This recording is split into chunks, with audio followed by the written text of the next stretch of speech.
ውጭ ጉድ አይመቸኝም። ወጭ ጉድ አይመቸኝም። እውነት ቤኪ ብቻ ነኝ እንጂ ፍቅር ሲዝም ሲሄድ እንግዲህ አዲስ ሃይማኖት ቤቲዝም የሚል መጥቷል። ይሳው እንግዲህ ኃይለሥላሴ ፑልስ አፕ WWE ለአራት ፍሬ ኬክ 1695 ብር ፌር ነው ብላችሁ ታስባላችሁ? ሰግጥ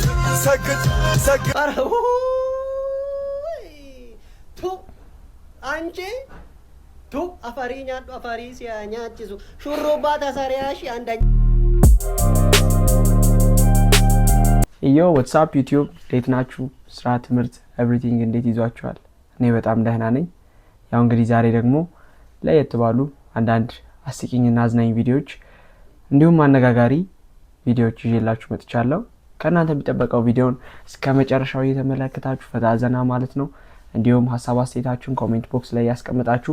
የዚህ ቻናል ቤተሰብ ያልሆናችሁ ሰዎች ደግሞ ሰብስክራይብ የምትለውን በተን በመጫን ሰብስክራይብ እያደረጋችሁ የዚህ ቻናል ቤተሰብ መሆን ትችላላችሁ። ላይክ ማድረግ እንዳይረሳ። Let's go. Okay, let's go.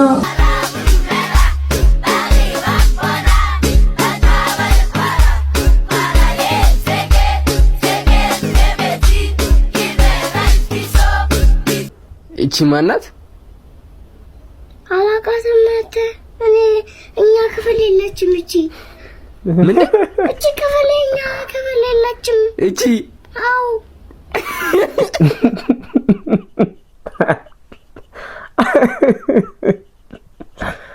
እኛ ክፍል የለችም። ልጆች እኮ በጣም ደስ ይላሉ እኮ። እኔ ሰው ፊት ከሰው ጋር ነኝ አትቆጪኝ ወይስ መጣት መችኛለሽ? እነዚህ ፍርፍር እንዳቢያንሽ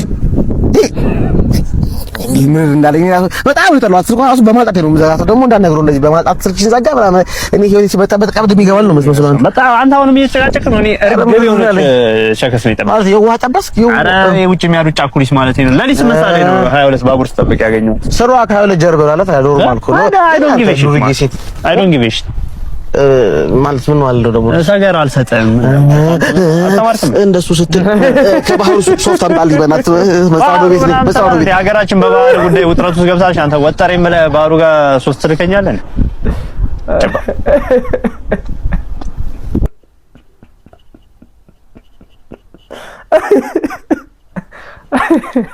ሰገር አልሰጠም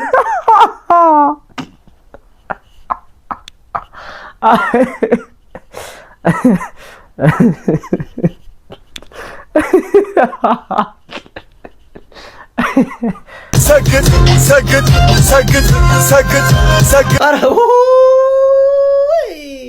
ቱ አንቺ ቱ አፋሪኛ አፋሪ ሲያኛጭሱ ሹሩባ ተሰሪያሽ አንደኛሽ ሹሩባ ያባሬሽንቲ ምናምን ተሰሪስቲ እኔና ምን ነው ይሄ ከናከነቲ ተንጨባረረ ራስታታ ኢታች ደሞ እንዴት ነው ነገሩ? እሱ ደሞ እንዴት ሆኖ ይሁን አንቺ ካና ይሄን የለሽም ይላጫቱ አትላጭም ማሊ ጎጊሲያ ጎክሱት አንቺ ቃላት አለቀ። ሰግጥ ጀት ሰይጣን ማታ አናቲ ከረቲ ሰይጣን አሰጋቱ አዶናይቱ አሰለጠኒ ኑቲ ከዲሳሚን ሰገጤ ጤዲ ያከሲ ላጪ ላጫታ ላጪ በይታስ ማተ ምን ይባላል? ኑሮ አማሮ ቲፕ የማይሰጥ ከስተመር ሲመጣ አንተ እነዛ ሰዎች አይቻችኋለሁ። ዞር በል ካስሬ አላስተናግድም። እነሱን አላስተናግድ አንተ አትል ማጭማጭድና ራስ አስተናግዳቸው። ቲፕ አይሰጡ ምን አይሰጡ ጨረስኩ። ይባል አይሰሙም እንደዚህ ቤት በጣም ተበላሽቷል። በእናትህ አንተ አስተናጋጅ ምንድነው ጆሬ ላይ ምጮ ምን ፈለክ? ምን ውስጥ ነው ምናምን አትባለኝ። እሳዝና ተረጋጋ አንተ። ክብር ይኑር። ክብረ ቢስ ክብር ከሌለ ማናጀሩን ጥራ። አፈና አትክፈት። የእናት ማናጀር ክብር ለራስ ነው። እንዳራቱን ይጋለብጥብናል እዚህ ጋር ንፍጣ ወይ ቲፕ አይሰጡ ይባቶች ናቸው። አንተ ናታ ምን ይምጣል? ምን እዚህ ጋር እንደ ዱዳ ያረጋል። አትናገርም? እንዳዘዝከው እንደናንተ አይነት ይባት የሆነ ሰው አይቻለው። አንተ ክብር ምን እናርገው? ምን እናርገው? እሺ ምግቡስ ሰውዬ እኛ ማሽን አይደለንም አፋችን ላይ አናበስለውም ጠብቅ ታዲያ ባዶ ሳምንት አረ በስመ ኢባት የሆነ አላየውም እሺ ምን ይመስላል ቲፕ ላይ ፈላኩት ችግር ምንድነው ቲፕ ነው ችግሬ ነው እንደዚህ አፍንጫ እንዳለ ማላገር ምን አቀዳለ እንዴ አትረጋጋም እንዴ ታዲያ ሰውዬ ደምን አፍስሼ የመንግስት እንጀራ እንዳልበላ የአስተናጋጅ ኑሮነት አስጠልቶኛል ለሴት ብቻ የምታሽቃብጡት ሁላችሁ መሮታል ኧረ በቃ ቲፕ ስጡት እውነትሽን ነው ሄዳዛ ምን ትላለህ አንቺ ነሽ ያልሽው ምንድነው ማርዬ ምንድነው ሁሉ ምግብ ምንድነው ማርዬ ሳቷሽ እንግዲህ ይዞ መጥቶ ጠይቆን ነው ዘመድ ጠይቆን ነው ይዞ መጥቶ ወይስ ገንዘብ 1 2 3 4 5 ብለሽ አውጥተሽ ከፍለሽ ብቻ እንዲያውን እኔ ሜኑ ስመርጥ ሊሞዚን የሚል ብዬ ሊሞዚን አንድ ፒዛ ያዘዝኩ አንተ እንደዚህ ይዞት መጣ እንዴት ደስ እንዳለኝ የሁሉ አሁን ፒዛ አዘሽ ነው ይሁሉ ልትበይ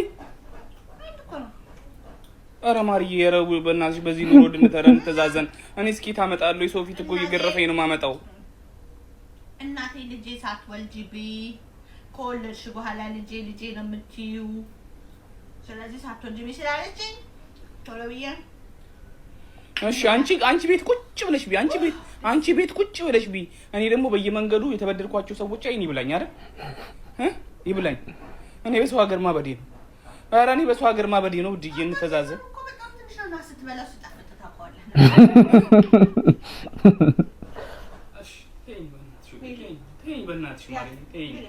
እሺ ምግቡ ሲሆን እሺ የሚያክል ሚሪንዳ ገላሽ ልትታጠቢበት ነው ያዘሽው ይሄንስ ራሳቸው ከጅለው ነው ያመጡት ራሳቸው እንትን አዝነውልሽ መረቁልሽ እንዴት አይመርቁልሽ ይሄን ሁሉ ነገር አዘሽ እንዴት አይመርቁልሽ አላልኩም ቢጠጣም አሎት ምን እንዳልኩ ስትለኝ ሚሪንዳ ወይኔ አምሮ ይደልብኝ ሰው ደግሞ ተነገር እኔ ነገ በኋላ ከወለድሽ በኋላ መብላት የለም አሁን ቢ ስላሉኝ ቀስ እያልኩ ልበላ ነው ብላ ቃልቻው ነው የምታልቀው ምን አላት እንደው የትጂ የትጂ የበላሁትንም ነው የምታስርቀኝ አትጩህ አንተ ይብላ ዝም ብለህ ምን ያለው ነው ገና በአንድ እንዲቆምኩ ልጁ ሲመጣማ ሁለት ስትሆኑ ጨርቄን ጥዬ ማበዴ ስንከፈልሽ እንዴ ስንከፈልሽ በካርድ ነው የከፈልኩት ወይ በካርድ ነው ጨራሽ ወይኔ ጉድ ከገመጥከውን ጨርስ እኔ እዛው ቢበቃኝ እኔ አልፈልግም እባክሽ እና ፈከለ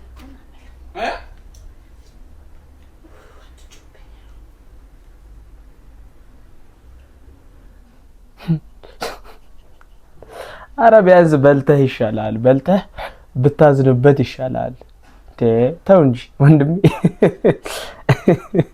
እንዲማ ዝም ብሎ አይሆንም አያዋጣም አትሊስት በልተህ ብችለው ይሻላል እበላና እንትን ያለ ወድቅማ What? Bro, what are you talking about, man? ኤዲ ግን ትክክለኛ ስምክ ነው? አዎ አያቴ ነች የወጣች አንዳርጋቸው አንተ ነው መሰለኝ የሚጠራው ምን እዚህ 10 ብርና ብር ስጣቸው ጓደኛቸው ሊያረጉኝ ይፈልጋል ናሽ ማለት ስማ እባክህ እናትህ እንዳለች ለምንድነው ጠዋት በፖፖ የሸናውን ሽንት ሳደፈ የወጣኸው ደግሞ ቤት ስትገባ ድስት ውስጥ ያለውን ሽሮ ጠርገህ ፍቀህ ብላ እኔ የተቀደደውን ፓንትና ካልሲ ላሰፋልህ ሄጃለሁ እንደተመለስኩ ደግሞ የጠየከኝን 5 ብር እሰጥሃለሁ ብላለች በኢየሱስ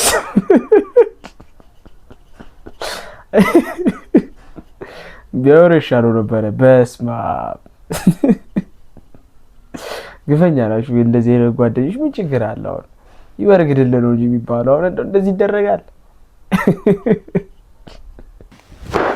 Emotional damage ዛሬ በደረሰኝ ትኩስ መረጃ መሰረት ጠቅላይ ሚኒስትራችን አቶ መለስ ዜናዊ ከ21 ዓመት የስልጣን ላይ ቆይታ በኋላ በትናንትናው ዕለት ከምሽቱ 5:40 ከዚህ ዓለም በሞት ተለይተዋል። የቀብር ስነ ስርዓት ቦታና ሰዓቱን እየተከታተልን የምናቀርብላችሁ ይሆናል። ፎሎ በማድረግ ይከታተሉ። ምንድነው ምን ጀመራችሁ ደግሞ እንዴ ምን ነው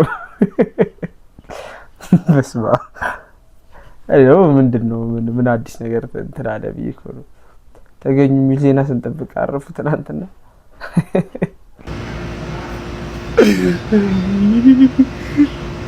24 ሰዓታት ህግ ባይኖር ምን ይፈጠራል የሚል ነገር አንድ ሰው ፖስት አድርጎ በጣም ብዙ ሰዎች ኮመንት ላይ እንደፍራለን፣ እንገላለን፣ እንዘርፋለን የሚል ነገር ፖስት ሲያደርጉ አይታችኋል።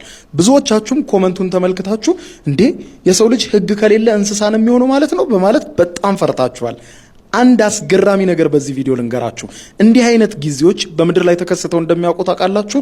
ከዛም ባሻገር ደግሞ ይሄ ጉዳይ ከፍተኛ ጥናት እንደተሰራበትና ውጤቱ ፈጽሞ ሰዎች የሚያስቡት ሳይሆን ተጠናቋል። በዚህ ቪዲዮ ጥናቶች ምን አሳዩ፣ ህግ ባይኖር የሰው ልጅ ለ24 ሰዓታት ምን ሊያደርግ ይችላል፣ እንዲሁም ደግሞ እውነተኛው ክስተት የት ነበር፣ ምን አጋጠመ፣ እንደምትጠብቁት አይደለም። በጣም አስገራሚ ነው። አብራችሁኝ ቆዩ። ፔጄንም ፎሎ ማድረግ እንዳትረሱ። ህግ ባይኖር ምን ይፈጠራል የሚለውን ነገር ሲያስቡ ሰዎች ሁልጊዜ ጭንቅላታቸው ላይ የሚመጣው ዘረፋ፣ ቅሚያ፣ ንጥቂያ፣ ወንጀል የመሳሰሉት ነገር ናቸው። እርግጥ ነው ይህንን መጠበቅ ጤነኝነት ነው። ምክንያቱም በጣም በርካታ ሰዎች ህግ ጠብቆ እንዳኖረን ስለሚያስቡ ነው። ጥናቱ እንዳረጋገጠው ከሆነ ህግ የለም በተባለ ሰዓት ማህበረሰብ ለአራት እንደሚከፋፈልና 4 አይነት ማህበረሰብ እንደሚቀር ይናገራል። አራተኛዎቹ ናቸው ከ80 እስከ 90 በመቶ የሚሆኑት። የመጀመሪያዎቹ የሚከፈሉት ጊዜ ጠባቂ ወንጀለኞች የሚባሉ ወይም ይሄ ቢሆን እንዲህ አደርጋለሁ የሚሉ በጣም ጥቂቶች ወይም ደግሞ 1% የሚይዙ ናቸው። እነዛም ደግሞ ህግ የሚገዛቸው ባይኖር ኖሮ ምንም ኃላፊነት የሌለባቸው ምንም ከማድረግ ወደ ኋላ የማይመለሱ በጣም ጥቂት ወይም 1% የሚሆኑ ናቸው። ስለዚህም አደጋ ያደርሳሉ። አደጋ የማድረሳቸው ነገር ግን በጣም አናሳ ይሆናል ነው የሚለው ጥናቱ። ሁለተኛዎቹ ደግሞ ኦርጋናይዝድ ሞብስ ይባላሉ። እነዚህ ደግሞ የተደራጁ ወንጀለኞች፣ ቀድሞም በሰላሙ ጊዜ ወንጀለኛ የሆኑ አሁን ደግሞ ህግ ሳይኖር ደግሞ የበለጠ ወንጀላቸውን እጥፍ ለማድረግ የሚንቀሳቀሱ ማለት ናቸው። እዚህም በማህበረሰብ ተቋማት ላይ ከፍተኛ የሆነ ጥቃት ሊያደርሳሉ፣ እንዲሁም በባንኮች በሌሎችም ተቋማት ላይ ጥቃት ሊያደርሱና ሊዘርፉ ይችላሉ ይላል። እውነተኛ ክስተቶችም ጥናቶችም የሚያሳዩት ይሄ ነው። እነዚህም ግን ከ2% የማይበልጡ በጣም ጥቂቶች ናቸው ይላቸዋል። ሶስተኛዎቹ ደግሞ the protectors ይባላሉ ወይም ጠባቂዎቹ ይባላሉ። እነዚህ ደግሞ የሚያስተባብሩ ናቸው። እነዚህ 7 በመቶ ይይዛሉ ነው የሚባሉት። ይሄውም በየሰፈሩ የምታውቋቸው ሰዎች የሉም፣ እንደራጅ፣ እንደዚህ እናርገ፣ ይህን ችግር እንለፍ የሚሉ ልክ እንደዛ አይነት ሰዎች the protectors ይፈጠራሉ ይላል ወይም ጠባቂዎቹ። እነዚህ ጠባቂዎች የሚያደርጉት ነገር ምንድነው? በየሰፈሩ ነዋሪውን ማንቀሳቀስ ይጀምራሉ። ወይም እኛ ራሳችንን ካልጠበቅን አሁን የሚጠብቀን ህግ የለም፣ ስለዚህ እንዘጋጅ፣ እንደራጅ በማለት የአካባቢውን ሰው የሚያነቁና የሚያስተባብሩ ናቸው። እንዲሁም ጥበቃውን በበላይነት የሚመሩ ናቸው። እነዛ the protectors ይላቸዋል። እንደዛ አይነት ይፈጠራሉ።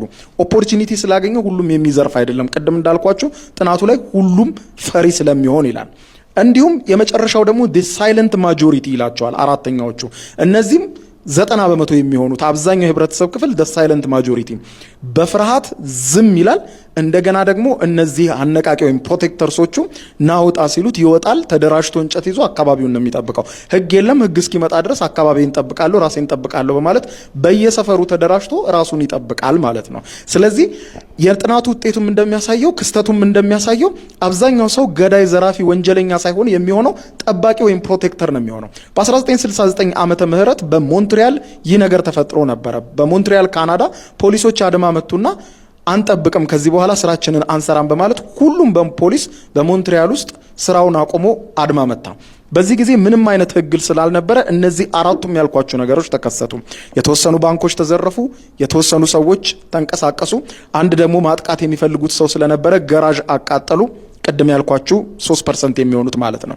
ነገር ግን ፕሮቴክተርስ የሚባሉት ህዝቡን እያደራጁ ራሳችንን እንጠብቅ በማለት አካባቢው ላይ ሰፊ የሆነ ጥበቃ ሲያደርጉና ማህበረሰቡ እርስ በርስ ሲጠባበቅ ነበር። የሚያሳየው ህግ ስራውን ቢያቆም ማህበረሰብ ራሱን የመጠበቁ ፕሮባቢሊቲ በጣም ከፍተኛ እንደሆነና ተደራጅቶ ራሱን መጠበቅ እንደሚችል ያመለክታል። ነገር ግን ያ ካበቃ በኋላ ህግ ወደ ስራው ሲመለስ ግን ብዙ ነገሮች እንደሚበላሹም ይነግረናል። ይኸውም በሰላሙ ጊዜ ሰላም የነበረ ሰውና ቅድም ካልናቸው ከአደሙት ጋር ከሚዘርፉት ጋር ተባብሮ የነበረ ሰው ልክ ሰላሙ ሲመጣ ህግ ማጋፈጥ እንዲሁም የመሳሰሉት የገዛ ጎረቤታችሁ ባህሪ ይለወጥና በኋላ ላይ በሰላም ለመኖር አስቸጋሪ ይሆናል፣ መተማመን ሊቀንስ ይችላል ይላል ጥናቱ። በአጠቃላይ ግን አብዛኛው ሰው በፍርሃት ሆኖ ሰላማዊ ሆኖ አካባቢውን በመጠበቅ እንደሚያሳልፍ ነው የሚነግረን። ምን ትላላችሁ እናንተ? እኔ ሴንስ የሚሰጥ ይመስለኛል። ያው እንግዲህ 24 ሰዓት ህግ ባይኖር ምን ታደርጋላችሁ የሚል ፖስት ተፖስቶ ነበርና እዛ ፖስተር የነበሩ ኮሜንቶች በጣም ቀፋፊ ናቸው።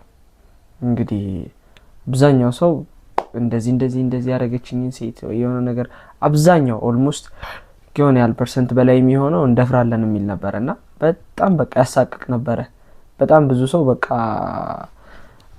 እንትን እያለ ነበር እንደው እዚች ሀገር ላይ ነው የምንኖረው ሰው ጭንቅላቱ ሳይሆን ህግ ነው የሚገዛው አይነት ነገር ላይ ነበርና እስኪ ምናልባት ይሄኛው ሪሰርች ልክ ነው ማለት አይደለም ግን ያው እቺኛው ሐሳብ ምናልባት ያለውን ነገር ያው እንትን የምትል ከሆነ የምታረግብ ከሆነ በሚለው ነው አልሆነኝኔ አንቺ ሚው ካልተለየሽ ከጭንቀት ወይ ካልሸሸሽ ከጭንቀት ይቅር ለእግዚአብሔር ብንባባል እስቲ ምን ነበረበት ታረፈደም አሁንም የኔ በእግዜር መንገድ እንሂድ በወኔ በአንቺም ተዩ በይተውኩት እኔ በይተውኩት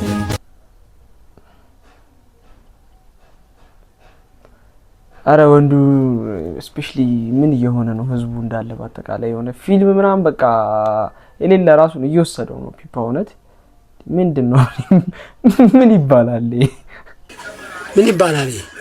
በትናንትናው ዕለት በፈረንሳይ ትልቁ ሙዚየም ውስጥ እንግዲህ የተዘረፈው ነገር ምን እንደሆነ ታውቋል። መዘረፉ ብቻ አይደለም ከዘረፉት በኋላ መንገድ ላይ ጥለውት የሄዱት ራሱ እጅግ በጣም ዓለምን እያነጋገረ ይገኛል። እንደምትመለከቱት ግራይንደር ይዘው ነው የገቡት። ይሄንም ስርቆት ያደረጉት ሌቦች እንግዲህ ይሄንን መሰላል ነው ተጠቅመው የገቡት እዛኛው ፎቅ ላይ ማለት ነው። ከዛ በኋላ ከገቡ በኋላ መስኮቱን በግራይንደር ነው የቀደዱት እንደምትመለከቱት ማለት ነው። ይህ ሁሉ የሆነው በ7 ደቂቃ ውስጥ ብቻ። ታዲያ ወደ ሙዚየሙ በመሰላል ከገቡ በኋላ የኮንስትራክሽን ሪፍሌክተር ሁሉ አድርገው ነው የገቡት። እጅግ በጣም ውድ የሆኑና የተለያዩ ጌጣጌጦች የሚገኙበት ክራውንን ጨምሮ በ17ኛውና በ18ኛው ክፍለ ዘመን የፈረንሳይ ንጉሶችና ንግስቶች ያረጉት የነበረውን ማቴሪያሎች ነው የሰረቁት። እንደምትመለከቱት ሙሉ ለሙሉ በዳይመንድ የተሰራውን ይሄንን ጌጣጌጥ ጨምሮ ይሄኛውንም የራስ አክሊል ጨምሮ እነዚህንም ጌጣጌጦች ያካትታል። ሙሉ ለሙሉ በዳይመንድ የተሰሩ ጌጣጌጦች ናቸው። እነዚህም ተሰርቀዋል። እንደምትመለከታቸው በዳይመንድ ብቻ የተሰሩ ጌጣጌጦች ናቸው። በጣም ውድ ናቸው ማለት ፕራይሳቸው ሁሉ አይታወቅም። ከሰረቁ በኋላ መንገድ ላይ ወድቆባቸው ጥለውት የሄዱትና የተገኘው ክራውን ይሄኛው ክራውን ነው። እንደምትመለከቱት 1354 ዳይመንዶች በላዩ ላይ ያለው ሲሆን ወደ 56 የሚጠጉ በከበሩ ድንጋዮች ያጌጠና በወርቅ የተሰራ ነው። ይሄ እንግዲህ ሲያመልጡ መንገድ ላይ ጥለውት የሄዱት ብቻ ነው ማለት ነው። የሰረቁትን ነገር ደግሞ አስቡት። በወቅቱም የተጠቀሙበት ግራይንደር ይሄኛው ግራይንደር ነው። እሱንም ጥለውት ሄደዋል ከነመሰላሉ ከነመኪናው ማለት ነው። እናም በሆነ ወቅት የፈረንሳይ ፖሊሶች እንደተናገሩት ከሆነ እጅግ በጣም ፕሮፌሽናል የሆኑ ሰዎች ናቸው። እስካሁን ድረስ መገኛቸው አልታወቀም። እነዚህንም ዳይመንዶችና የከበሩ ድንጋዮች እንዲሁም ወርቆችን አቅልጠውና ለየብቻ ነጥለው ወደ ብላክ ማርኬት ይወስዷቸዋል ተብሎ ይታሰባል። በምን መልኩም ትሬስ የሚደረጉ አይደሉም በዛ መልኩ ከሸጧቸው ማለት ነው። ይህም ስርቆት እንግዲህ የውስጥ ስራ ይሁን የውጭ ስራ ይሁን እስካሁን ድረስ አልታወቀም። ነገር ግን ይህንን ነገር ተግባር የፈጸሙ ሰዎች እጅግ በጣም ፕሮፌሽናል የሆኑ ሰዎች ናቸው። የፈጀባቸው ደቂቃ ደግሞ እጅግ በጣም አነጋጋሪ ነው። 7 ደቂቃ ነው ነገራቸዋለሁ።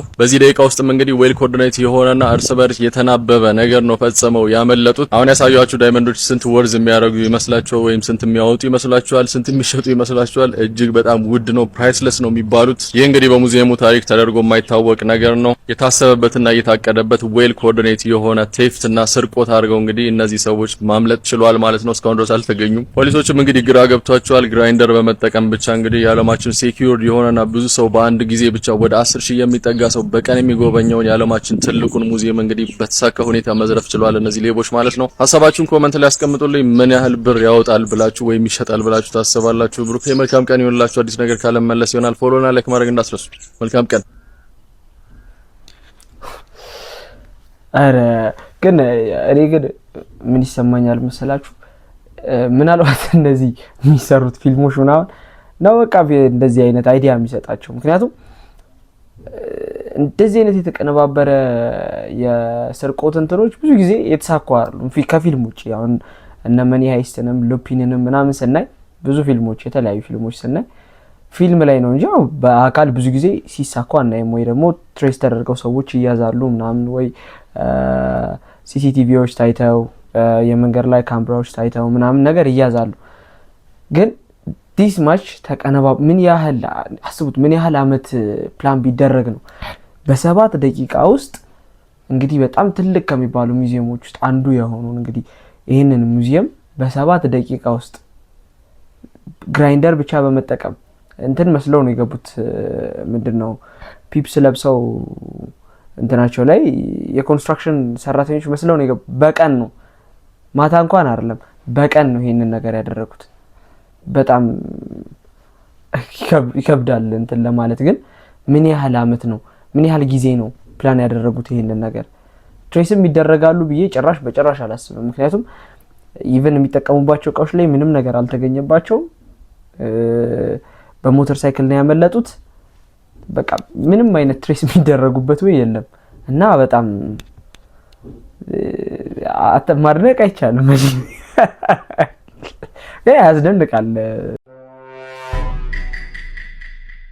ለአራት ፍሬ ኬክ 1695 ብር ፌር ነው ብላችሁ ታስባላችሁ? ሰላም ቤተሰቦች እንዴት ናችሁ? ዛሬ በጂሚ ሪቪው እንግዲህ ከእንጦጦ አርቴዚያን ቤከሪ በ1695 ብር አራት ፍሬ ኬኮችን ብቻ ገዝተናል። እስቲ እንቀምሳቸውና ደግሞ እዚት ወርዚት ፕራይሳቸውና ጣዕማቸው እንግዲህ መጨረሻ ላይ እናወራበታለን።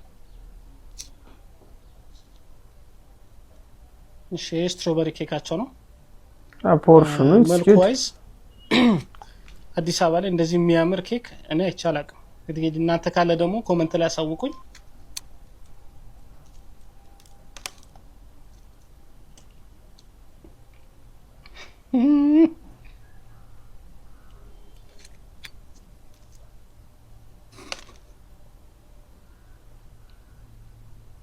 የመጨረሻ ነው ደስ የሚለው በጣም ዋው። ቀጣይ ደግሞ እስቲ ኦሪዮ ኬካችን ሞክረው። ትንሽ ነጭ ነው።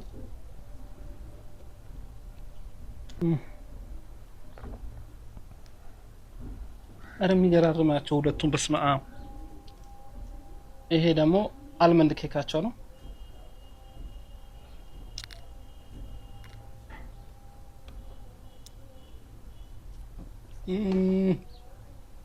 ከኩኪው ጋር በስመ አብ። አሰራሩ የምታስተምሩ ከሆነ ለመማር በጣም ፈቃደኛ ነኝ የነዚህ ኬኮች።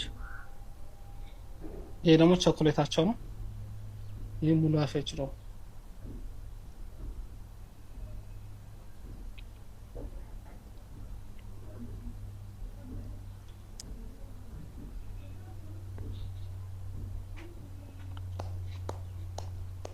እሺ ቤተሰቦች እንግዲህ አራቱንም ኬኮች ቀምሻቸዋለሁ።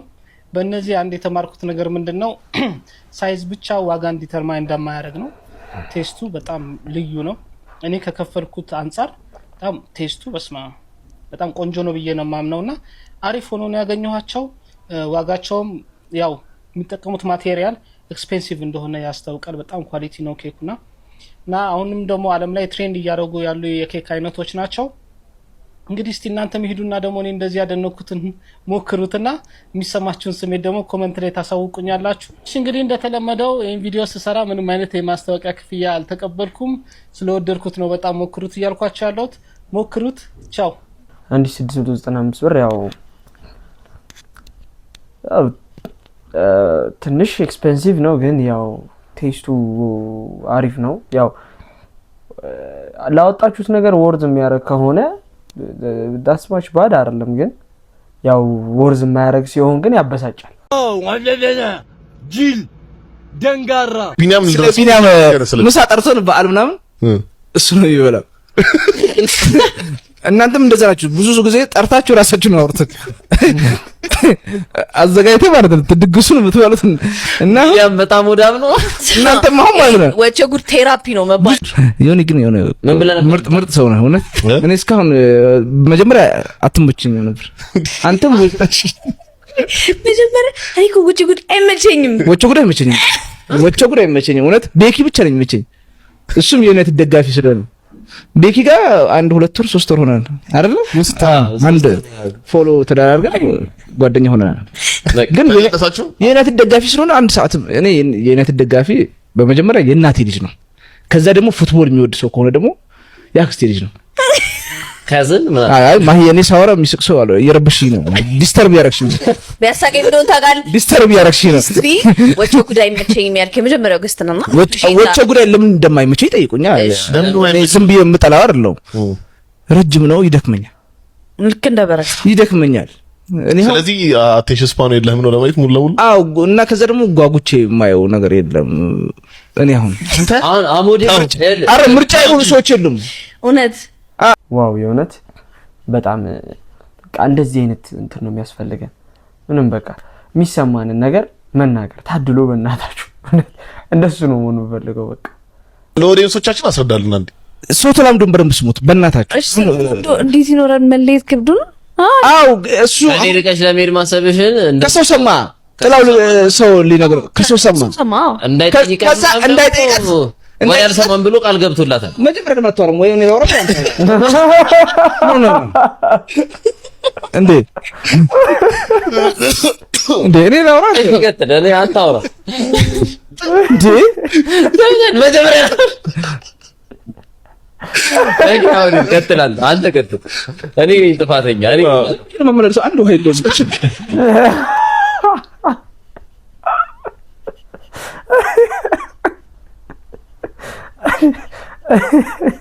እና አውረዱ ዶች ጉዳይ በቸኝ ቢልም ያብርበታል ሰውዬ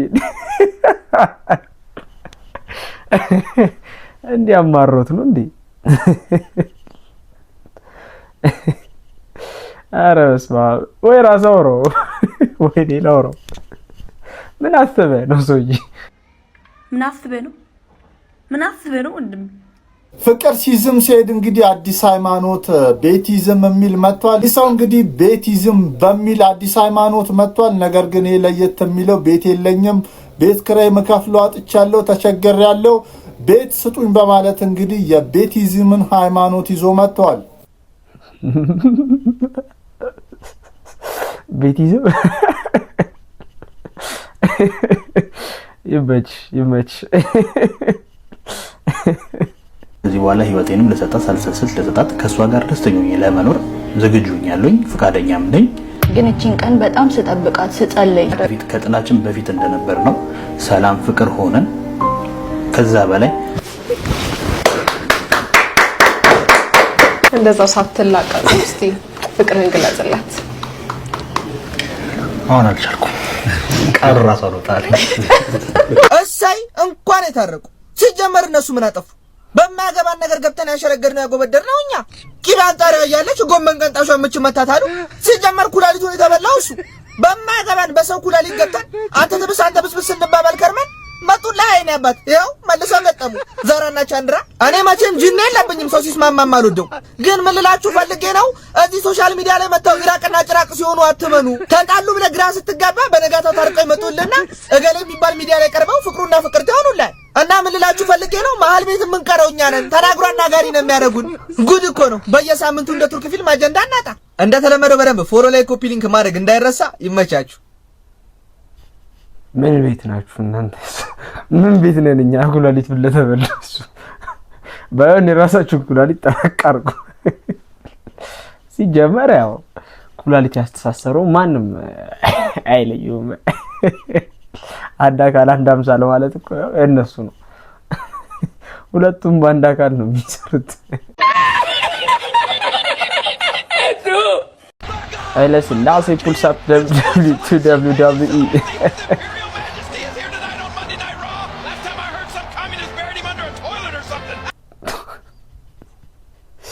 ኤአይ ማይሰራን ስራ የለም። አሁን ይሄን እኮ የሚያምኑ ሰዎች ይኖራሉ። ኤአይ የምር በጣም ክሬዚ እየሆነ ነውና አንዳንዶቹ ቪዲዮዎች ቱ ቢ ሆነስት አይለዩም። በጣም ሪያሊስቲክ እየሆኑ ነውና በጣም ብዙ ነገሮች አሁን በጣም ብዙ ዲፕ ፌኮች ምናምን በጣም ነው የሚሰሩት። በጣም ተጠንቀቁ ባካችሁ ሰዎች እንዳትሸወዱ። ብዙ ነገሮች በጣም ነው የሚሸውዱት አሁን ላይ። እኔ ራሱ አሁን በጣም አንዳንድ ቪዲዮዎች በጣም ለመለየት በጣም ሪያሊስቲክ ናቸው። በጣም በቃ እንዳለ ዲቴይሎቹ ምናምን ቪዲዮቹ ላይ ያሉት ነገሮች ሰዎቹ ላይ ምናምን በቃ ምንም እንዳትለዩት እየሆነ ነውና ባካችሁ ተጠንቀቁ በጣም። ያይ አሁን ምናልባት ወደ ወርስት ሳይዱ ሊገባ ይችላልና ባካችሁ ተጠንቀቁ። ታረቁ። ከሚስቶቻችሁ የተጣላችሁ ሰዎች ካላችሁ፣ ከባሎቻችሁ የተጣላችሁ ሰዎች ካላችሁ መጣላት ትርጉም የለውም። የሚያዋጣው እሱ ነው። እርቁ ደስ ይላል። እርቅ መውረዱ ደስ ይላል። ግን ለምክሩ ቸኮላችሁ፣ ትንሽ ለምክሩ ቸኮላችሁ። ዛሬ 3ኛ ቀናችሁ እኮ ነው፣ ሳልስቱ እኮ ነው ዛሬ። ትንሽ ሰንበት ትበሉ።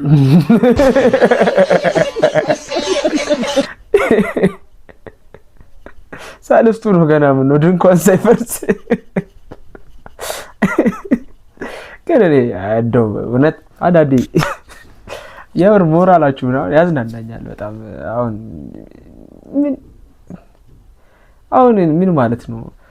በጣም ሲዘረጣጠጡ ምናምን ነበር እኮ እርስ በርስ አይደል እንዴ? እንደ ላይቭ ላይ ቁጭ ብለው ምናምን እርስ በርስ ሲሰዳደው የነበሩ ስል ወጥቶ አሁን ስለ በቃ እንኳን ታረቃችሁ ይቻማችሁ አሪፍ ነው። ዳብሊው ግን አሁን እናንተ ሰው ለመምከር ትንሽ አይከብድ? የሆነ በጣም ከባድ ነው። ያን ያህል ፐርሰናል ነገር ስትሰዳደቡ የነበራችሁ ሰዎች ወጣችሁ እዚህ ካልመከርም ምናምን አይነፋም። ማርያም ደስ አይልም። ተው ረፉ አድቡ። ኦኬ ጋይስ፣ ለማንኛውም ለዛሬ የነበሩን ቪዲዮዎች እነዚህን ይመስሉ ነበረ። እንግዲህ የዚህ ቻናል ቤተሰብ ያልሆናችሁ ሰዎች ሰብስክራይብ የምትለዋን በተን በመጫን የዚህ ቻናል ቤተሰብ እየሆናችሁ እንዲሁም የዚህ ቻናል ቤተሰብ የሆናችሁ ደግሞ ላይክ በማድረግ እንዲሁም ሀሳብ አስተያየቶቻችሁን ኮሜንት ላይ በማስቀመጥ እንግዲህ እንቀጥላለን። በቀጣይ ቪዲዮ እስከምንገናኝ ድረስ ሰላም።